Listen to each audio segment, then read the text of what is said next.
We're here at Green Swamp West for our Publix Serves 2023 event. We're going to be doing some river cleanup. We're going to be doing some refurbishing of picnic tables if they need it, some campground cleanup, some fire ring, and just general cleaning up. We have about 20 to 22 Publix associates from 3 different counties, Polk, Hillsborough, and Pasco. My name is Melissa Nagy. I'm a store manager at Publix Supermarkets in Lakeland, Florida.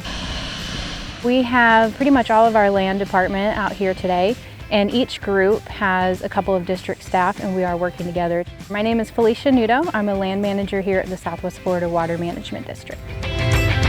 Here at Publix, we're very concerned about reducing waste and promoting environmental sustainability. We always love an opportunity to get together as a team, bringing all of our stores together to get out here for the greater good and to help our community. It's really great. We have a great time with a lot of laughter, there's a lot of dirt. We love being out here and we love being out in our communities to help.